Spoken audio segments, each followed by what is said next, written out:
Les amis du laboratoire Mobile Labo, bonjour. Alors aujourd'hui, nous allons voir les états liquides. On est en train de parler des états de la matière pour la classe de 6e. Donc par définition, les liquides, ce sont des fluides. Et si on parle des fluides, c'est pour dire que ce sont des corps qui coulent. Donc vous voyez par exemple, nous avons ici l'eau. Nous avons ici l'eau que nous avons coloriée également pour que ça soit visible pour tout le monde. Et nous avons de l'alcool. Donc on dit que l'eau coule.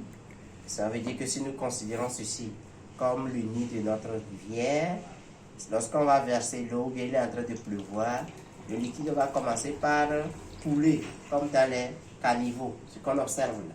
Voilà, donc on va dire que ce sont là des liquides. Maintenant, nous allons nous intéresser à quelques propriétés de ces liquides.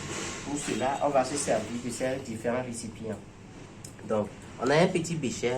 Lorsque je vais verser le liquide dedans, on se rend compte que notre liquide a occupé la forme du bécher, la forme cylindrique. La forme cylindrique. Donc, on peut observer un petit cercle ou bien un disque à la surface là-bas. Si je prends celui-ci que nous appelons un tube en nu, lorsque je vais verser également le liquide dedans, on va constater que le liquide va occuper la forme de notre tube en nu. Voilà. Donc, on observe un U. On observe le U, le liquide qui a pris une forme en U. Voilà. Alors, si on évolue encore et que je le mets dans dans notre lamière, on peut parler de forme pyramidale. Voilà. Donc, voilà. Ça a occupé également cette forme. Donc, les liquides occupent la forme des récipients qui les contiennent. Alors, maintenant, nous allons nous intéresser à l'autre propriété qui est ici, là. Vous allez constater que lorsque je laisse tous ces liquides, il y a une surface, il y a un trait qui se fait voir là-bas. Donc, ce trait-là, on l'appelle la surface libre du liquide. Ce trait-là, c'est ça que nous appelons la surface libre du liquide. Vous voyez là, le trait qui se trouve là-bas, c'est ça que nous appelons la surface libre du liquide. Alors, lorsque je laisse les liquides et qui sont au repos, on constate que c'est comme si ça forme une ligne horizontale.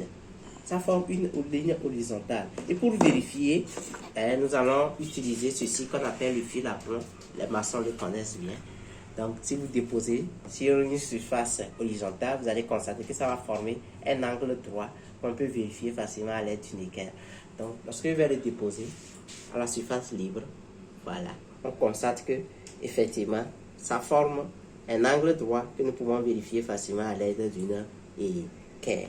Donc, on va conclure qu'au repos, les liquides ont une surface plane et horizontale qui forme un angle droit avec une équerre. Et pour terminer, regardons maintenant lorsque le tube est fin.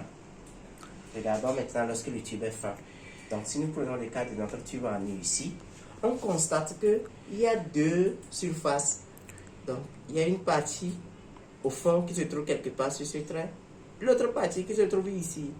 Donc, il y a un petit écart entre les deux. Donc, on va dire que lorsqu'on prend les liquides et qu'on les met dans des récipients qui ont un rayon ou bien qui sont très minces, la surface là va constituer un ménisque. Et c'est la raison pour laquelle, lorsque nous allons voir la vidéo prochaine, on va apprendre comment est-ce qu'on peut lire le volume ou bien lire la surface libre là, dans des récipients gradués. Merci.